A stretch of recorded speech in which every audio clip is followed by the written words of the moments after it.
COVID ini dengan agenda Build Back Better itu. Jadi kita mau membangun kembali ke perkembangan kondisi pembangunan kita yang lebih baik dari sebelum pandemi ini terjadi. Jadi better dari sebelumnya, punya resilient yang lebih baik, kira-kira begitu.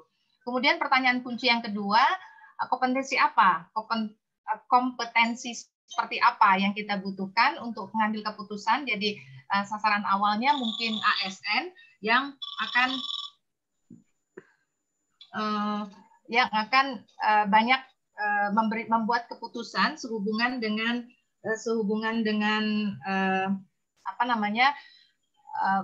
penerapan pembangunan rendah karbon tadi. Dan ketiga, meningkatkan kapasitas institusi pendidikannya sendiri. Dan yang keempat, apa program prioritas pendidikan pelatihan yang dapat segera dilaksanakan terkait dengan pandemi COVID-19. Yang keempat ini yang lebih ke build back better-nya gitu. Ya, terutama di wilayah yang kita bicarakan ini. Itu mungkin, dan sekali lagi kita cuma punya waktu 30 menit Bapak Ibu, dan sekarang sudah jalan. Mungkin Bapak Ibu di sini banyak yang ingin menyampaikan sesuatu, saya persilahkan, saya akan fasilitasi dan nanti akan dibantu sama Mas Fajar ini sebagai co-host kita untuk mendokumentasikan apa yang disampaikan oleh Bapak Ibu di sini. Silakan Bapak Ibu, saya persilahkan kalau ada yang mau memulai untuk memberikan, kita bisa mulai dari pertanyaan kunci ini Bapak Ibu.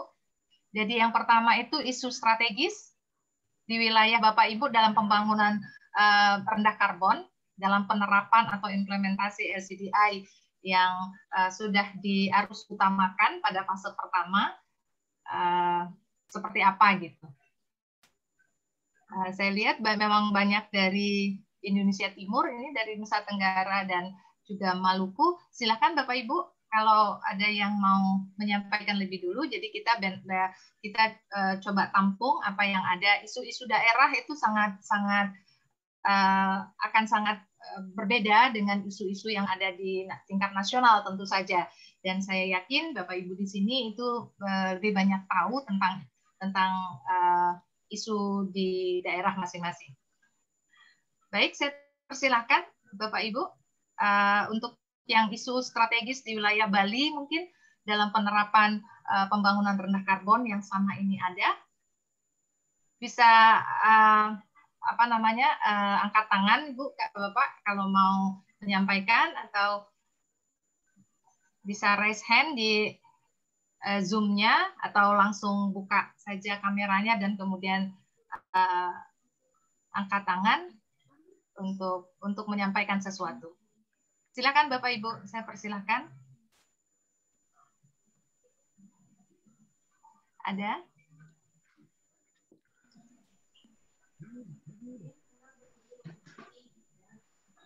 Ya, mungkin ada isu strategis yang menarik dalam penerapan LCDI di Bali, misalnya dalam konteks penerapan pembangunan rendah karbon. Kita coba konsentrasi di situ dulu, kemudian nanti kita bicara tentang agenda Build Back Better-nya. Ya, agenda yang coba mengakomodir dengan adanya kondisi COVID, Bapak Ibu. Bu Yunita? Ya, silakan. Ada dari silakan. Bapak atau Ibu Rani dan Bapak atau Ibu Radio Simajuntak ada raise hand. Oh ya, silakan. Saya nggak lihat Mas. Ibu Selamat siang Rani. Bu Yunita. Ya, silakan. Mas Fajar, saya Rani dari UNDP. Mungkin saya ingin menambahkan sedikit apa saja isu strategis di wilayah Bali Nusra terkait dengan kegiatan dan implementasi pembangunan rendah karbon di Indonesia. Saya bagi menjadi 5 isu strategis, Bu. Yang pertama adalah pembangunan energi berkelanjutan. Kemudian yang kedua, pemulihan lahan berkelanjutan. Kemudian yang ketiga, penanganan limbah. Yang keempat, pengembangan industri hijau. Dan yang terakhir mungkin inventarisasi, rehabilitasi ekosistem pesisir dan juga kelautan. Nah, saya yakin dari 5 strategi, isu-isu strategis ini hampir semuanya ada di wilayah Bali, kemudian Nusa Tenggara dan juga Maluku. Itu mungkin dari saya, Bu, sedikit tambahan. Jadi yang pertama ada energi berkelanjutan, kemudian pemulihan lahannya, penanganan limbah, kemudian industri hijaunya, dan yang terakhir dari rehabilitasi ekosistem pesisir dan kelautan. Terima kasih Bu Yunita, Mas Fajar. Terima kasih Bu Rani. Ya, ada clue dari Bu Rani. Ya, ada 5 isu strategis yang ditemukan di wilayah Bali, Nusa Tenggara, dan Maluku, yaitu energi berkelanjutan, jadi pembangunan energi berkelanjutan, kemudian pemulihan lahan berkelanjutan, penanganan limbah, ya, kemudian mengenai industri hijau dan rehabilitasi ekonomi pesisir dan kelautan untuk wilayah pesisir. Dan tampaknya Bali Nusra dan juga Maluku itu banyak pulau-pulau kecil, jadi mungkin ada isu dalam penerapan energi berkelanjutan mungkin. Silakan Pak Radio Simajuntak. Ya, silakan Pak. Ya, Pak Radius. Iya, saya Radius dari Tobelo, Maluku Utara. Bapak Ibu, kemarin semalam kami sudah berdiskusi untuk region Maluku Utara. Nanti mungkin saya lupa siapa kemarin yang mencatat semua daftarnya, apa yang sudah kami inventarisir.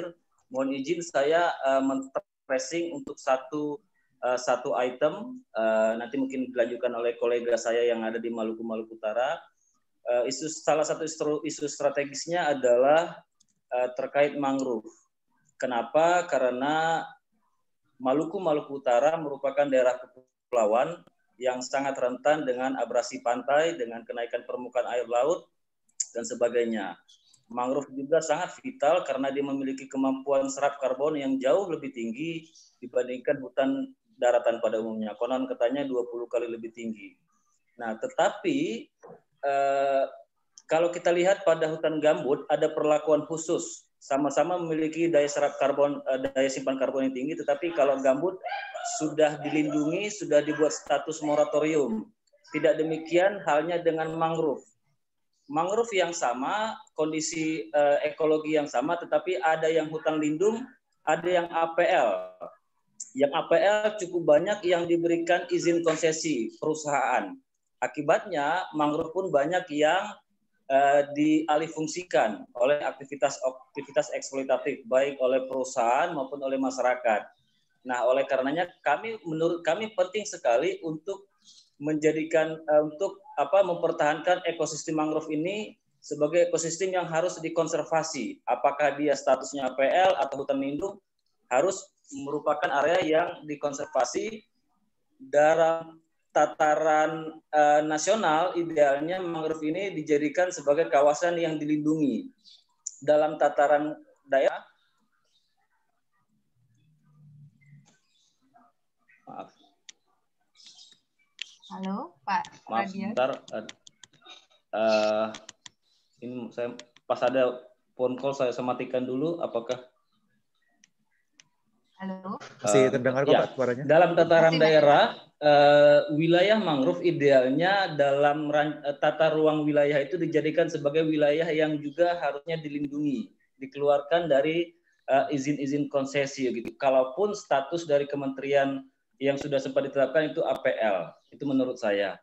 Mohon kiranya teman-teman yang dari Maluku Utara untuk menambahkan, karena kemarin ada beberapa item yang sudah kita inventarisir. Terima kasih. Baik, terima kasih Pak Radius. Ya, silakan Bapak Ibu. Bu Mardiani, silakan Ibu. Oke, terima kasih. Assalamualaikum warahmatullahi wabarakatuh. Waalaikumsalam. Saya Mardiani Sidayat, juga anggota APIKI, dan saya dari Universitas Hairun Ternate, Maluku Utara. Jadi ada satu isu menarik yang terjadi di Maluku Utara. Saya tidak tahu di tempat lain. Saya hanya briefing untuk Maluku Utara bahwa tadi keterkaitan dengan yang disebutkan dari perwakilan Bali, industri hijau. Di sini ya, jadi kita tuh punya konflik interest antara kehutanan dan pertambangan, karena Maluku Utara tuh daerah yang memiliki mineral cukup tinggi. Jika kita punya beberapa perusahaan asing ya, bukan perusahaan multinasional saja, bukan kayak multinasional misalnya Antam dan sebagainya, tapi ini perusahaan asing, jadi punya Chinese dan juga lain-lain. Dan itu konversi lahan hutan yang terjadi itu cukup besar ya kawasannya. Jadi bisa ribuan hektar. Yang menjadi fokus poin kami adalah bagaimana sih bisa mereconcile antara pertambangan dan kehutanan tersebut, karena dampaknya yang ditimbulkan adalah masyarakat itu sendiri. Ada satu contoh case di suatu tempat namanya Leli Lev ya di Halmahera Tengah, itu 3.000 hektar ya kalau dari studi kita tuh kurang lebih lahan pertanian yang dialihfungsikan menjadi lahan pertambangan. Mereka mau mengambil resiko tersebut karena berpikir bahwa pada suatu hari anak cucunya tuh akan bekerja di perusahaan tambang tersebut. Ternyata ada regulasi yang diberlakukan, yaitu bahwa perusahaan harus punya smelter dan sebagainya. Akhirnya perusahaan tersebut tutup. Dan yang terjadi mereka kehilangan semuanya. Livelihood aksesnya hilang sama sekali. Karena apa? Karena livelihood asetnya hilang sama sekali. Yang terjadi mereka kembali ke hutan dan merusak hutan. Jadi ini juga menjadi konflik interest yang tinggi karena pertambangan itu sendiri adalah fokus poin nasional karena dibilang bisa mendatangkan devisa dan sebagainya, dan kadang-kadang izinnya juga adalah izin nasional, sehingga dampaknya seperti itu. Itu yang mungkin perlu dipikirkan, bagaimana sih kita mengintegrasikan industri hijau ke dalam kedua sektor ini yang berbeda, ya, pertambangan yang dirty industri dan kehutanan yang memang kita harus konservasi karena untuk keberlangsungan sumber daya yang lain, tapi harus dikorbankan karena dirty industrinya harus karena tujuannya mungkin dipikir lebih global view ya, lebih bisa mendatangkan pendapatan yang lebih banyak dan sebagainya. Itu perlu dipikirkan. Menurut saya kita perlu mengadvokasi bagaimana sih kira-kira industri hijau itu kalau diintegrasikan masuk ke dalam tambang seperti ini itu bagaimana sehingga tidak ada yang dikorbankan, karena sudah banyak yang korban adalah win-win solution harus didapat ya Bu ya, antara win solution harus dapat bahwa pertambangan bisa mendatangkan investasi yang besar, tapi di lain sisi sumber daya yang harus terlindungi. Jangan dikorbankan fungsi-fungsi lingkungan. Mungkin saya bisa tambahkan sedikit lagi, ada isu kedua juga tadi dibahas tentang small island ya, karena kita terdiri dari pulau-pulau kecil. Ya, itu juga menjadi isu menarik karena dia rentan terhadap perubahan iklim. Sehingga perlu juga undang-undang yang memproteksi hal tersebut. Karena di kita di Maluku Utara, pulau kecil dijadikan daerah tambang. Itu luar biasa. Jadi kacau sekali. Jadi saya tidak tahu bagaimana kita bisa mengadvokasi agar itu tidak terjadi, atau ada law enforcement yang diberlakukan sehingga itu tidak terjadi. Baik. Terima kasih. Terima kasih Ibu Mardiani. Salam kenal Ibu, saya juga dari APIK. Baik Bapak Ibu, dari Maluku Utara sudah memberikan masukan tentang isu-isu daerah. Silakan, mungkin ada yang dari Bali atau dari Nusa Tenggara? Atau, saya. Silakan. Maaf Pak Ahmad ya. Dodi, Suryadi, dan kemudian nanti setelah Pak Ahmad Pak Dodi ya Pak. Ya silakan Pak Ahmad. Yang pertama saya dari Ahmad Suryadi dari NTB atau NTB. Yang pertama terkait isu strategis, saya setuju 5, tapi mungkin perlu ditambahkan lagi di situ saat mengenai penanganan pemulihan lahan, mungkin pengelolaan lahan, pengelolaan kehutanan dan pertanian secara berkelanjutan mungkin perlu ditekankan di situ. Dan yang kedua adalah pengelolaan dan pemulihan ekonomi pulau-pulau terkecil sebagaimana Ibu tadi yang menyampaikan. Itu perlu isu itu harus dinaikkan gitu. Jadi tidak hanya 5 tetapi tambah satu lagi itu pulau-pulau kecil, pengelolaan dan pemulihan ekonomi di pulau-pulau kecil. Nah sebagaimana tadi yang disampaikan Ibu itu pulau-pulau kecil itu sangat rentan sekali terhadap perubahan iklim. Dan ini menjadi terutama di bagian Indonesia bagian timur ini pulau-pulau lebih banyak juga kan yang terapkan. Nah itu saja mungkin yang perlu saya tambahkan. Terima kasih. Baik Pak Ahmad, terima kasih Pak Ahmad. Jadi memang pemanfaatan lahan untuk pertanian dan kehutanan itu harusnya sinergi satu sama lain sehingga menguntungkan ya Pak. Baik, kita catat Pak. Selanjutnya Pak Dodi Setiawan, silahkan Pak. Ya, terima kasih Bu Yunita. Pertama, apa yang disampaikan tadi oleh Ibu Rani, kalau nggak salah itu saya pikir pembangunan rendah karbon sudah mencakup ke 5 isu strategis hampir di Bali, NTB, dan NTT. Karena memang wilayah kerja saya untuk mencakup itu. Tapi yang menurut saya tidak kalah pentingnya adalah tentang pengelolaan sampah. Nah, sampah baik di rumah tangga maupun industri ini menjadi salah satu ancaman terkait dengan pembangunan rendah karbon yang akan kita laksanakan rencana seperti itu Bu ya. Terus yang kedua juga yang tidak kalah penting memang isu tentang alih fungsi lahan. Ini banyak terjadi terutama ketika ada kebijakan-kebijakan ya misalkan yang waktu terjadi banjir bandang di Kabupaten Bima itu ternyata memang ada kebijakan terkait dengan penanaman jagung yang secara masif. Sehingga tadinya yang daerah-daerah yang memang harusnya ada pohon-pohon yang tegakkan, pohon-pohon yang tujuannya untuk menghambat terjadinya longsor ternyata diganti dengan penanaman jagung yang secara besar-besaran. Dan itu menciptakan masalah tersendiri. Jadi menurut saya ya dua isu itu juga bisa melengkapi dari isu strategis yang ada di Bali dan Nusa Tenggara. Itu aja Bu Yuni. Terima kasih. Terima kasih Pak Dodi. Dari Bali dan Nusa Tenggara masalah sampah dan juga alih fungsi lahan. Sampah memang mulai menjadi masalah di mana-mana ya. Kalau kita bicara di pulau-pulau kecil mungkin masalahnya akan jadi penanganan atau juga bentuk permasalahan yang muncul jadi agak berbeda dibandingkan dari pulau-pulau yang besar. Menarik. Terima kasih Pak Dodi. Tampaknya kita tidak bisa hanya mengklasifikasikan dengan pertanyaan aja nih, Mas Fajar. Jadi kita collect aja semua. Oke. Ya, gimana? Kita masih punya waktu, Mas Fajar kan? Masih ada 6 menit, Bu. Oke. Silakan Bapak Ibu, kita masih punya 6 menit. Tadi saya sudah coba arahkan dengan pertanyaan-pertanyaan tadi, tapi tampaknya memang dari keempat pertanyaan itu dia saling melengkapi. Maksudnya kita tidak bisa memisahkan begitu saja, tapi hal yang mungkin kita juga harus gali, bagaimana dengan institusi pelatihan kompetensi yang ada di region ini, Bapak Ibu. Mungkin jadi mungkin ada kompetensi tertentu yang harusnya dibutuhkan untuk pengambil keputusan pembangunan di wilayah ini. Gitu. Ada kompetensi yang ya seperti tadi saya katakan, begitu kita membuat rencana pembangunan untuk pulau-pulau kecil, tentu saja harusnya ada sesuatu yang mungkin di customize ya Bapak Ibu untuk kalau mau diterapkan di pulau-pulau kecil. Nah, mungkin ada kompetensi tertentu yang harus dimiliki oleh pengambil keputusan itu. Dari Pak Ahmad Suryadi. Silakan. Sudah raise hand. Silakan Pak Ahmad Suryadi. Silakan Pak. Pak Ahmad Suryadi yang tadi atau? Oh sudah ini ya. Sudah ya. Oke. Lalu ada dari. Iya Bu, saya tambahkan Pak Suwardi Bu. Pak Suwardi, silakan ya Pak. Saya maaf tadi agak terlambat datang, tapi saya sudah bisa mengikuti semua. Rata-rata permasalahan di Bali, Nusa Tenggara dan wilayah timur itu sama. Jadi konflik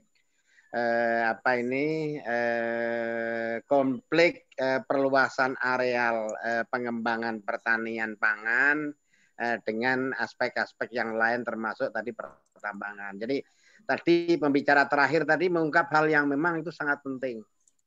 Jadi dari Agustus sampai Oktober 2019 itu saya catat itu ada 1.300 lebih hektar hutan yang terbakar di NTB. Dan itu bukan main-main, itu masif sekali itu. Nah, ini memang kami berpikiran mencari solusi, karena kalau kita larinya ke tanaman pangan yang memang memerlukan penyinaran ya golongan C4 memang nggak bisa, jadi harus ada integrasi integrasi pengembangan pangan dan yang lain-lain yang memang akhirnya bisa menyelamatkan hutan. Nah ini memang tidak lagi di level teori dan lain-lain, memang harus ada praktek-praktek pertanian hijau. Nah, untuk renewable energy itu Bu, UNRAM mempunyai satu pusat pelatihan tersertifikasi pengembangan renewable energy. Jadi kita pernah dapat grant yang sama dengan UNUD, cuman bidangnya lain-lain. Jadi kita dari MCAI selama 3 tahun itu kita mengembangkan pusat pelatihan tersertifikasi renewable energy, dan itu yang mengawali masuk ke tataran kementerian. Konsep-konsepnya itu teman-teman memang integrasi ini ada banyak itu saya rasa bagus itu. Nah, kita juga mempunyai tapi tidak berhasil dengan baik, mempunyai dapat grant untuk mengembangkan pusat pengembangan pertanian yang tahan terhadap perubahan iklim. Tapi banyak sekali praktek-praktek cerdas yang sudah terkumpul ratusan atau bahkan 200-an. Mungkin ini khusus di wilayah Nusa Tenggara, di wilayah ya, NTB, Bu, di wilayah NTB.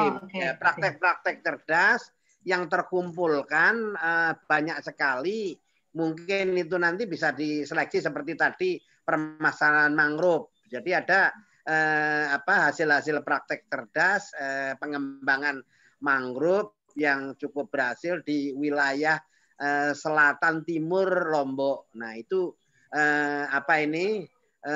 dengan motivasi Tuan Guru mampu mengembangkan berapa kilometer pokoknya seperti, dan sekarang sudah menjadi tempat yang memang terkenal asri dan menjanjikan tempat penghasilan.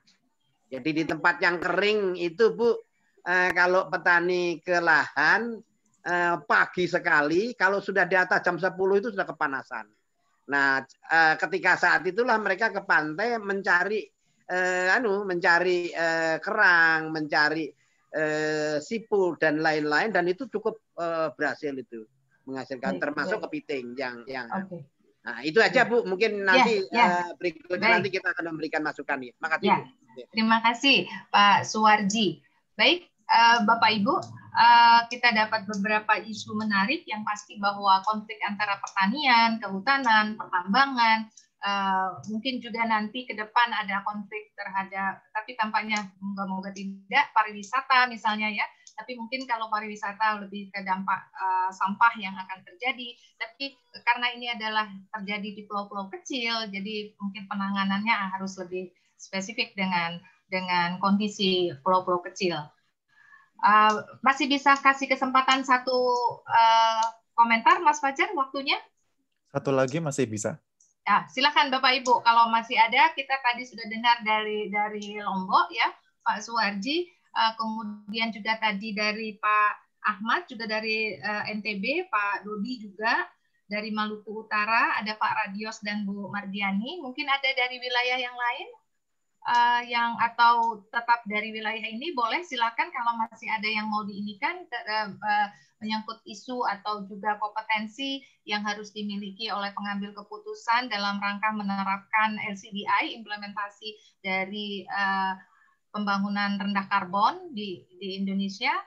Silakan Bapak Ibu, persilakan, mungkin bisa menjadi catatan dari kita, terutama isu-isu yang berlaku karena ini adalah pulau-pulau kecil. Jadi memang penanganannya mungkin harus sesuai dengan kondisinya. Pak Agus mau kasih ini, Prof. Agus sudah membuka kamera. Ibu Yun, silakan. Mungkin teman-teman melengkapi. Memang kalau pulau-pulau kecil ini memang kan punya kerentanannya tinggi, sehingga memang kalau kita sekarang bicara soal green economy, kemudian pembangunan rendah karbon, atau build back better, saya kira itu satu kebutuhan yang pokok.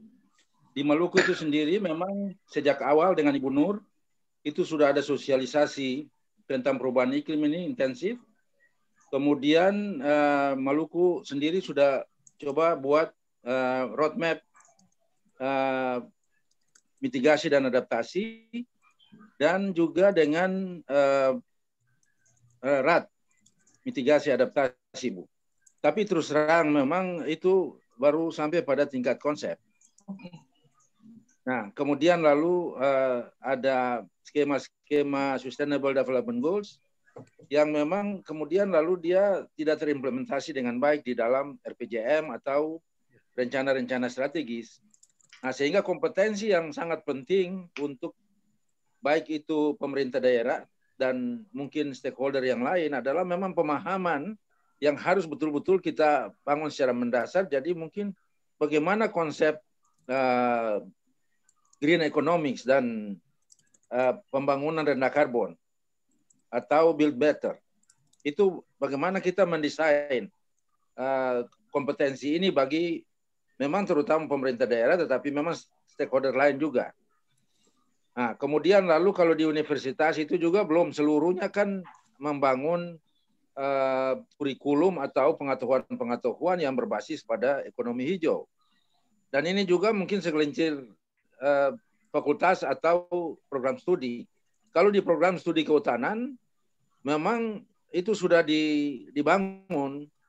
Ada mata pelajaran tentang di S2-nya itu ada Green Economics, mata pelajaran itu sudah jadi mata pelajaran. Green Economics dan valuasi hutan. Juga pembangunan pengelolaan hutan pulau-pulau kecil, dan itu skema-skema tentang Green Economics sudah cukup masuk di situ. Juga di S1-nya di ekonomi sumber daya hutan ada komponen itu, memang bukan nama pelajarannya ekonomi sumber daya hutan, bukan nama ekonomi hijau, tetapi sebagian besar komponennya adalah green economics. Nah, jadi saya lihat itu hal yang memang harus ada perubahan secara mendasar. Kalau tidak masih berjalan seperti biasa, orang belum paham. Yes. Ya, jadi itu barangkali Ibu. Sedangkan lembaga-lembaga yang ada di daerah, katakanlah selain universitas ini, kalau kita bisa bangun skema-skema perubahan iklim dan tadi pembangunan rendah karbon maupun build better, di lembaga-lembaga diklat kan ada di daerah juga. Nah, ini yang harus betul-betul apakah bisa kita mempengaruhi kurikulum-kurikulum itu supaya betul-betul kompetensi dasar yang kita inginkan untuk pembangunan ekonomi karbon itu, ekonomi hijau itu bisa berlangsung dengan baik. Baik. Ya, barangkali itu Ibu, saya kira ini memang mesti secara nasional sampai dengan daerah. Saya punya istilah kemarin kalau diskusi dengan Bappenas itu, kita harus merubah totalitas ekonomi yang bersifat eksploitatif yang berlangsung sampai saat ini. Yes. Dengan ekonomi itu, Prof, itu, Pak. Itu kuncinya, Prof. Iya, betul, Pak. Jadi itu kalau tidak mungkin melakukan perubahan, cuma bicara semua ada konsep ini. Tetapi dalam implementasinya tidak. Betul, Pak. Jadi barangkali itu Ibu Yun untuk sementara, mungkin teman-teman bisa melengkapinya.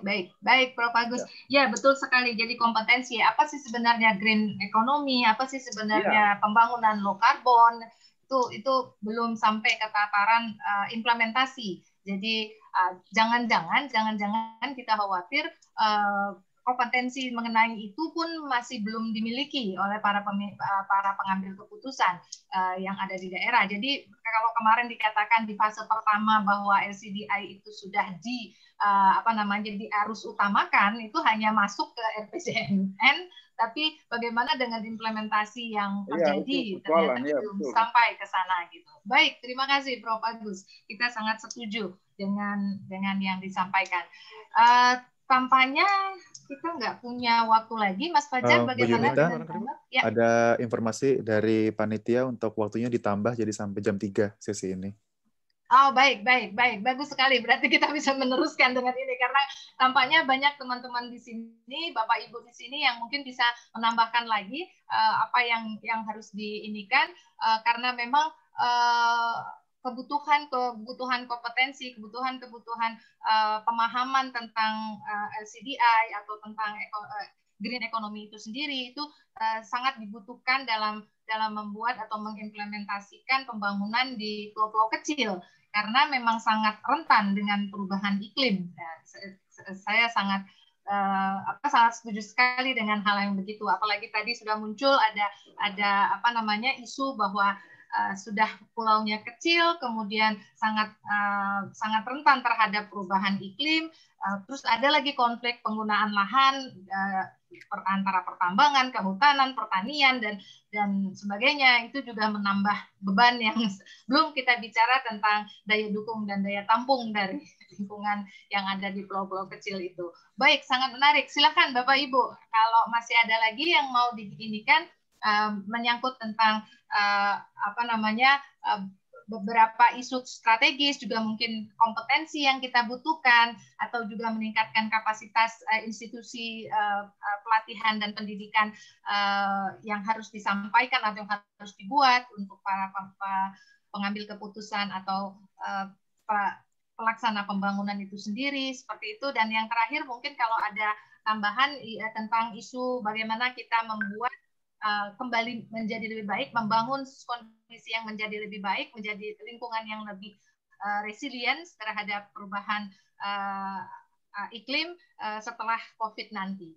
Silakan Bapak Ibu, mungkin di sini banyak ya ada yang saya Bu mau izin. Saya dengar, silakan, saya nggak lihat ini siapa yang Pak Radius lagi. Izin, Ibu. Halo, izin. Iya. Boleh. Setelah itu atau mungkin Pak Komang dulu, Pak Radius.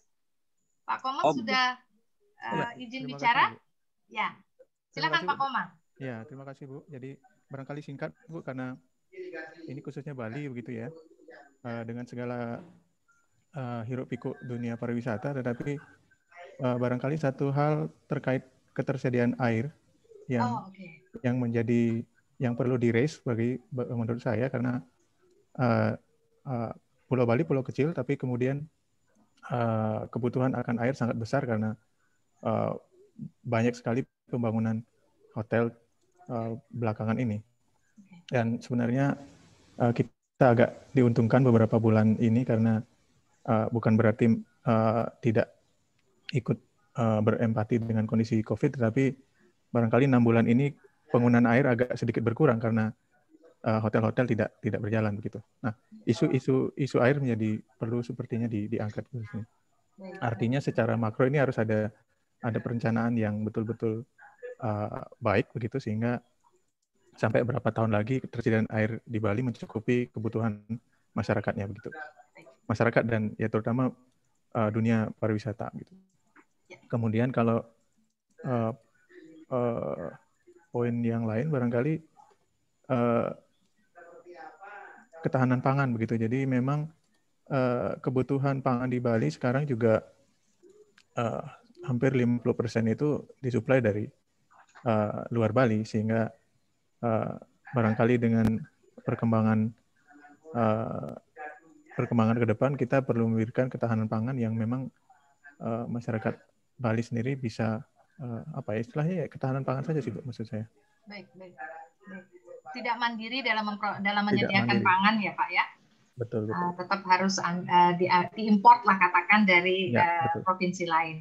Baik, ada 2 isu yang coba disampaikan oleh Pak Komang, ketersediaan air bersih dan juga ketahanan pangan. Yang mungkin ketersediaan air bersih sudah menjadi muncul permasalahan untuk di Bali karena ada juga industri pariwisata yang juga luar biasa untuk Bali yang memang kita harus sadar juga apakah tampaknya sudah melebihi dari carrying capacity Bali sendiri untuk menampung turis-turis yang datang. Seperti Pak Komang bilang ya, mungkin itu salah satu hikmah yang didapat dengan adanya COVID sehingga agak slow down turis yang datang. Ya mungkin kita berharap kondisi lingkungan di Bali menjadi lebih baik ya selama beristirahat sebentar lingkungannya dalam menampung para turis yang datang, karena kalau saya lihat carrying capacity-nya sudah mulai terlampaui.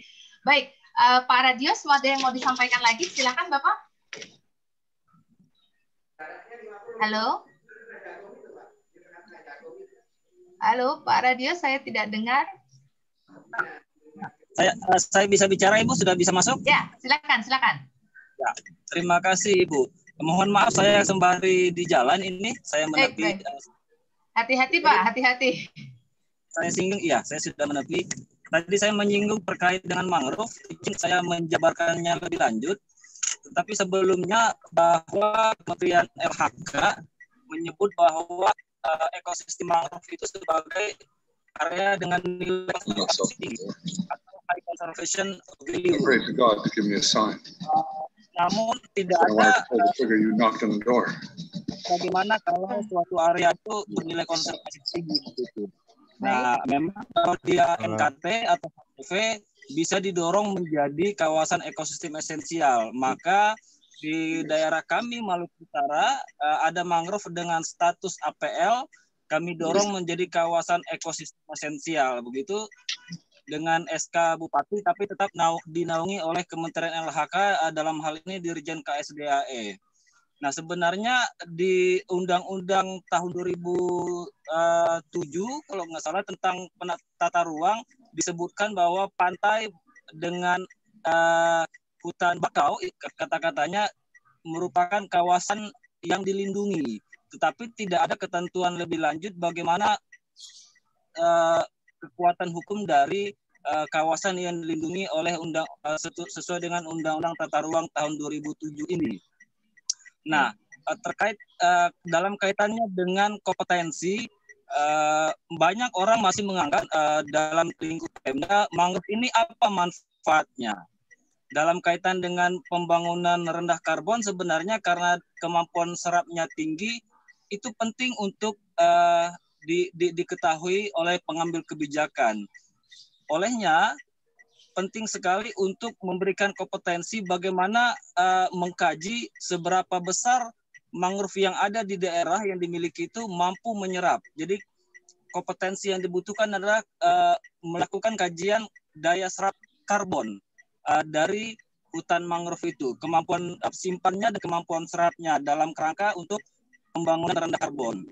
Kemudian juga di Maluku Utara hampir tidak ada pemanfaatan mangrove dari hasil hutan bukan kayunya, HHBK-nya, sehingga kompetensi yang dibutuhkan juga adalah tentang pemanfaatan mangrove dari hasil hutan bukan kayunya. Kalau mangrove dimanfaatkan jasa lingkungannya, HHBK-nya untuk sirup dan macam-macamnya, paradigma akan mulai terbuka bahwa ternyata mangrove itu ada manfaatnya gitu. Secara ekologis penyerapan karbonnya tinggi dan ada manfaat langsung juga dari HHBK. Nah, kompetensi itu dibutuhkan bukan hanya oleh Pemda sebenarnya pengambil kebijakan, tapi juga institusi pendidikan seperti kami di Universitas Halmahera di Tobelo. Kami juga memiliki kompetensi yang masih rendah dalam hal pemanfaatan HHBK-nya, kemudian kemampuan serap karbonnya, itu kami masih butuh disupport untuk kompetensi ini, kami dan juga Pemda tentunya. Baik, mungkin itu Ibu. Makasih. Ya, berarti kita membutuhkan kompetensi yang fully mengerti tentang fungsi ekonomi dan ekologis dari mangrove itu sendiri ya Pak Radios. Baik. Terima kasih Bapak. Tadi kalau nggak salah ada lagi yang akan sharing Bapak, Ibu ya, Ibu Elizabeth. Ya, silakan Ibu. Ya, terima kasih Ibu. Ya. Dalam hubungan, mungkin saya tambahkan dalam hubungan dengan kurikulum ini, saya lebih selain untuk pemahaman pengetahuan di perguruan tinggi, tapi saya lebih tekankan ke pemahaman pengetahuan dasar. Oleh karena itu, alangkah baiknya pengetahuan dasar itu diberikan ke pendidikan dasar. Jadi mungkin dari sekolah ada kurikulum yang berhubungan dengan green economy ini. Jadi mungkin kalau di pendidikan dasar di SD mungkin lebih sederhana tentang pemahaman bagaimana fungsi hutan itu yang jadi pemahaman dasar itu penting. Jadi mulai dari sekolah dasar sampai dengan perguruan tinggi. Kalau pemahaman ini diterapkan mulai dari pendidikan dasar, saya pikir bahwa mungkin pengetahuan sampai ke masyarakat umum itu lebih paham. Jadi karena dasarnya, basicnya itu lebih kuat, sehingga ke atasnya itu lebih baik. Mungkin itu baik Ibu Elizabeth. Artinya bahwa pemahaman tentang lingkungan termasuk juga green economy itu sudah disampaikan mulai dari pendidikan dasar, sehingga ke depannya itu akan lebih bisa karena di pulau-pulau kecil itu punya kerentanan yang lebih tinggi terhadap perubahan iklim yang terjadi. Baik, terima kasih Ibu Elizabeth. Silakan Bapak Ibu, kita sudah mulai banyak yang disampaikan. Nah, mungkin kita akan lebih menekankan, ini kan kita dalam kondisi pandemi, Bapak Ibu, kondisi COVID, bahwa kita harus bertemu dengan daring seperti ini, gitu. Nah, tentu saja terutama kondisi ekonomi, kita bisa lihat kita sudah mengalami resesi, gitu ya. Kita harus membangun kembali kita nggak mungkin terus begini gitu, tapi kan bisa dibayangkan bagaimana kita memulai sesuatu yang sudah sangat terpuruk misalnya dengan menjadi lebih baik. Makanya kemudian kemarin Pak Medrizal sharing dengan kita semua pada saat pertemuan yang kemarin bahwa kita ingin membuat atau istilahnya build back better. Jadi kita mau membuat lingkungan yang lebih baik dari sebelumnya, yang punya resilient lebih tinggi dari sebelumnya. Dan tentu saja dia akan memberikan dampak secara ekonomi, sosial, dan juga lingkungan. Mungkin ada yang bisa menyampaikan kondisi yang ada saya yakin kondisi COVID ini akan memberikan fenomena yang sangat luar biasa di pulau-pulau kecil, tentu saja baik dari sisi ekonomi, sosial, maupun dari sisi lingkungan. Silakan Bapak Ibu, ini dalam konteks build back. Ibu Mardiani, silakan, sudah angkat tangan. Dibuka dulu, masih di mute Ibu Mardiani? Ya, silakan. Terima kasih. Jadi saya hanya pengen sharing saja sehubungan dengan pandemi COVID-19 ini, terutama kita melihat ketahanan pangan ya menjadi isu sangat penting karena resiliensi masyarakat itu akan tinggi jika dia memiliki ketahanan pangan yang cukup ya. Sehingga menurut hemat kami revitalisasi pangan lokal itu menjadi penting sehingga kita tidak tergantung pada eksternal ya. Misalnya setiap daerah saya yakin bahwa kita masing-masing punya pangan lokal yang cukup banyak, cukup bervariasi, sehingga itu yang perlu kita ada semacam program bagaimana merevitalisasi pangan lokal karena ancaman pandemi ke depan ini masih sangat banyak, masih sangat tinggi atau eksternal shock lain lagi yang bisa terjadi. Kita tidak tahu ya kan pandemi COVID-19 ini sesuatu yang tidak terbayangkan di era modern seperti ini dengan kondisi teknologi yang tinggi ternyata terjadi juga. Sehingga bagaimana membangun resiliensi masyarakat melalui upaya-upaya revitalisasi pangan lokal. Di lain sisi, ketika terjadi external shocks yang luar biasa, mereka masih tetap survive karena punya ketahanan pangan yang kuat. Di lain sisi juga mungkin kita combine ya dengan pertanian hijau. Jadi bagaimana mengintegrasikan pertanian yang ramah lingkungan ke bagaimana menarasikannya. Tapi pada prinsipnya adalah bagaimana program ketahanan pangan ini diintegrate ke pertanian hijau. Jadi sekali jalan dia bisa multiplier effect kemana-mana ya, bisa resiliensinya tinggi, masyarakat bisa memiliki resiliensi yang tinggi, livelihood-nya juga terjamin dan sebagainya. Sehingga dampak dari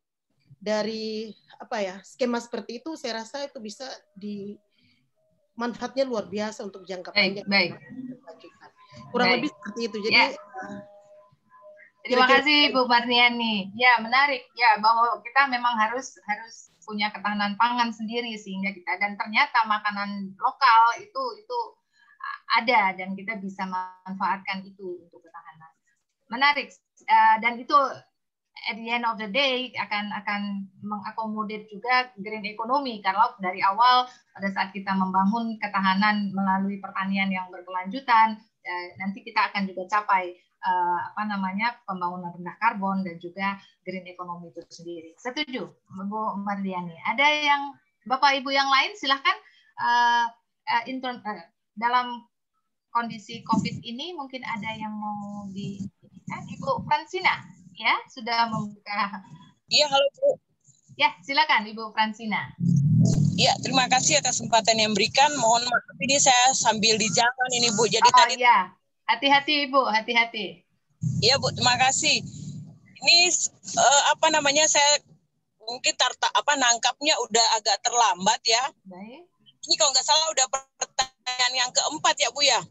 Ya Bu, kita akan terserah teman-teman akan menyampaikan yang mana, nanti kita klasifikasikan untuk pertanyaan yang mana jawabannya Bu. Boleh memberikan. Oh oke. Silakan. Ya, memang saya dari Maluku. Kebetulan kemarin malam kami sudah sama-sama berdiskusi kecil juga di antara kami, para peserta, kami 7 orang, dan memang kami sudah membuat beberapa catatan penting terkait dengan proses FGD hari ini. Dan beberapa teman sudah menyampaikan usulan-usulan tadi itu Bu, ide-ide dari kami Maluku dari pertanyaan pertama sampai yang keempat. Mungkin saya hanya menambahkan beberapa saja yang belum sempat disampaikan oleh teman-teman.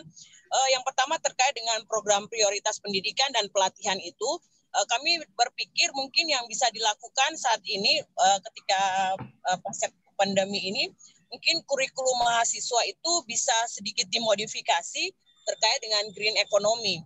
Jadi bukan saja mahasiswa pertanian ataupun mahasiswa kehutanan saja yang dimasukkan teori-teori tentang green economy ini, tetapi semua mahasiswa fakultas di luar pertanian dan kehutanan mungkin juga bisa dimasukkan kurikulum terkait dengan green economy ini. Lalu kemudian misalnya untuk KKN perguruan tinggi itu mungkin KKN yang biasa masih mungkin agak lebih tematik, misalnya terkait dengan green economy ataupun perubahan iklim ataupun hal-hal lainnya yang bisa mendukung rendah karbon ini, Bu. Jadi KKN-nya dia lebih spesifik, ya. Kemudian juga misalnya juga untuk peningkatan kapasitas pelatihan ini bisa kita menggandeng Badan Perencanaan Pembangunan Nasional misalnya lewat pemerintah daerah, kemudian dilakukan misalnya pada saat mereka prajabatan maupun ada pelatihan-pelatihan diklat PIM 2, PIM 3 dan seterusnya, kurikulum pada saat mereka diklat-diklat itu mungkin bisa juga dimasukkan terkait dengan green economy. Negara lah bagi para pejabat ini. Baik, ya. Ibu. Iya, Bu. Nah.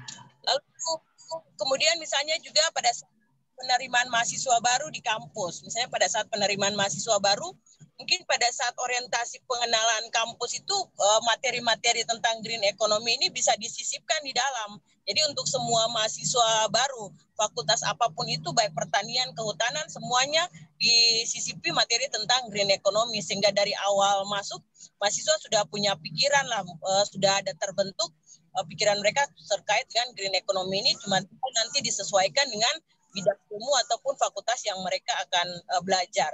Mungkin seperti itu dari saya, Bu. Baik, Ibu Fransina. Terima kasih. Berarti kompetensi mengenai apa itu green economy dan kemudian kita bisa mengimplementasikan apa yang ada di green economy itu menjadi satu kompetensi yang harus dimiliki tidak hanya oleh mahasiswa tapi juga oleh pengambil keputusan di pemerintahan. Itu yang coba disampaikan oleh Ibu Fransina. Baik, Mas Fajar, kita masih punya waktu. Waktunya 5 menit lagi, Bu. Oh, baik. Sebelum lanjut, saya mengingatkan bahwa Bapak Ibu jangan lupa merubah nama di Zoom-nya karena nanti kita akan ketemu lagi di diskusi yang selanjutnya, di mana di diskusi yang selanjutnya kita akan bicara tentang per sektor, Bapak Ibu. Jadi kita akan bicara lebih kurang pertanyaannya sama, tapi kita akan lebih menekankan berdasarkan sektor. Ya, kalau sekarang kan berdasarkan region, isu-isu apa yang ada di region. Sektornya kita bagi yang A-nya itu adalah land base, jadi kehutanan dan lahan gambut pertanian itu adalah A, room A. Kehutanan, lahan gambut, pertanian, kehutanan dan lahan gambut dan pertanian. Kemudian B-nya energi dan industri pertamanya. Room C-nya adalah limbah, jadi waste, itu room C. Dan room D-nya adalah yang di luar 3 tadi. Ini sudah disampaikan Mas Fajar. Jadi kalau ada tentang blue carbon, mungkin juga soal mangrove, itu akan, atau mainstream PRK di subnasional, itu akan masuk di room D. Jangan lupa Bapak Ibu untuk merubah lagi nama Zoom-nya sesuai dengan pilihan room yang untuk diskusi yang kedua.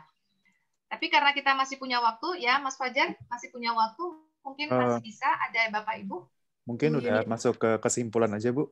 Oh gitu. Udah mau menuju ke room utama lagi. Kita sudah mau ke room yang selanjutnya. Baik Bapak Ibu, saya pikir banyak sekali masukan yang sudah disampaikan oleh Bapak Ibu di sini karena memang kondisi lingkungan di pulau-pulau kecil itu adalah kondisi lingkungan yang tidak bisa disamakan di wilayah Indonesia di kepulauan yang besar, sehingga treatment yang dilakukan juga tidak bisa sama.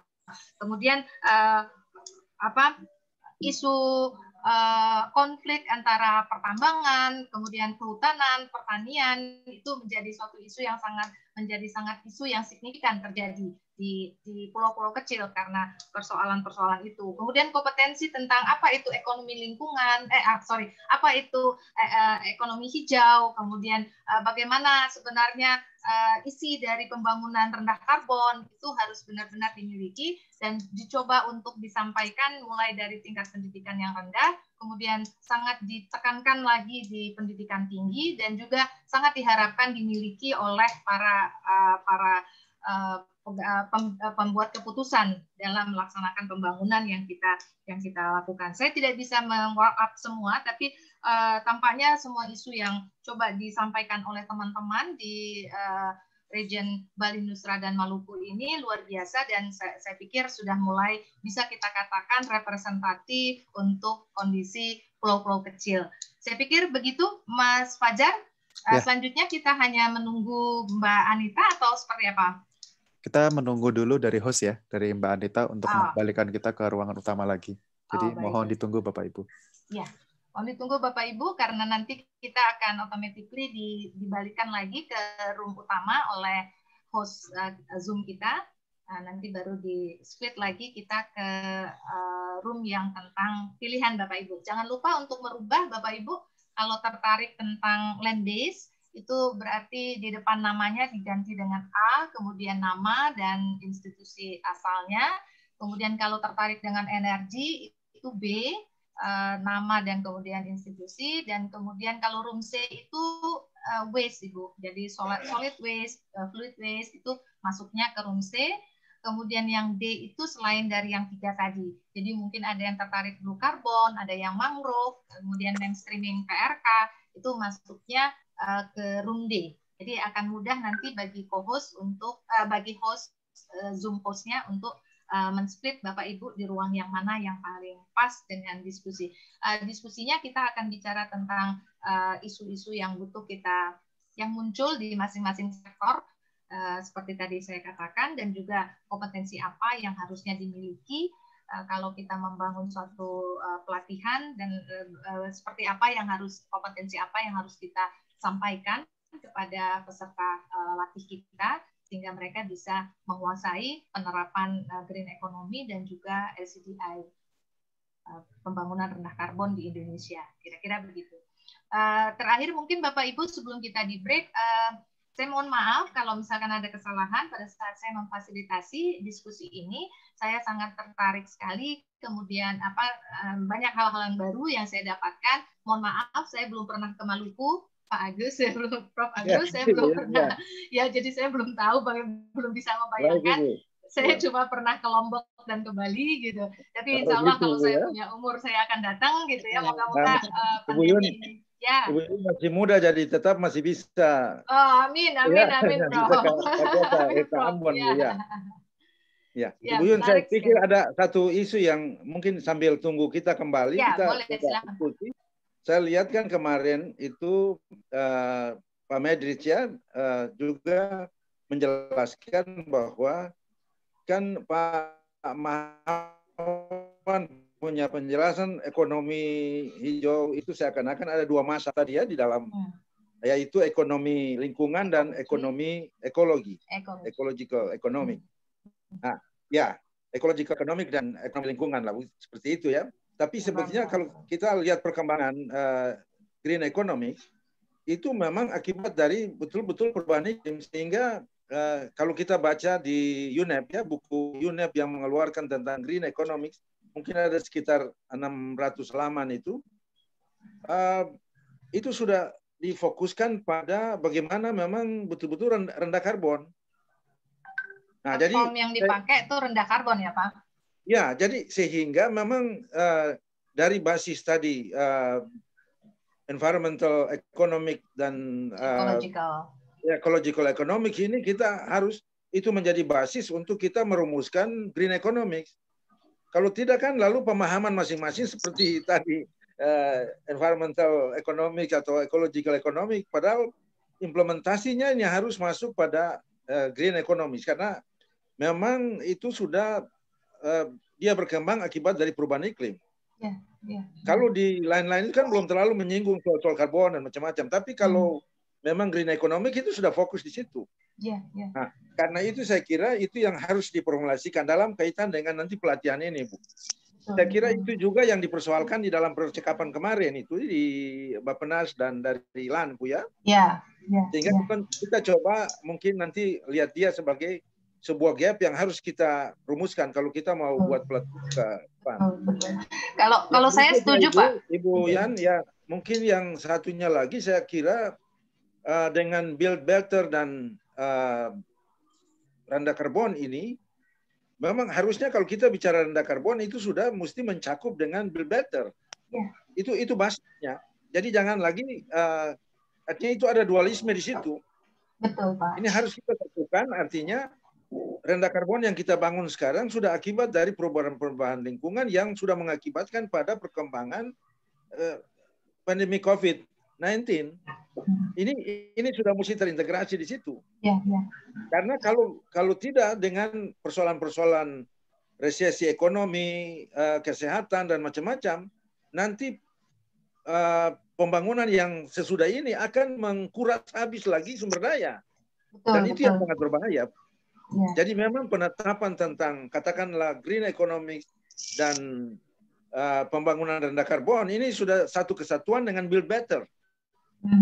Jadi tidak boleh lagi kita mendikotomi itu, jadi sudah mesti satu kesatuan, saya kira, supaya kita pakai platform yang sama, yaitu SDGI gitu ya, Pak. Jadi betul, platform kita yang kita gunakan untuk mendefinisikan bahwa kita sudah melakukan green economy itu adalah dengan rendah karbon. Jadi jangan pakai platform yang lain karena nanti begitu kita pakai platform itu, kita implementasikan, maka automatically kita akan punya resilient yang tinggi, sehingga kita akan punya kondisi lingkungan yang lebih baik. Oh, tampaknya kita akan balik lagi. Baik, Bu. Tinggal. Terima kasih Bapak Ibu. Nanti kita balik lagi ke room yang utama, ke main roomnya.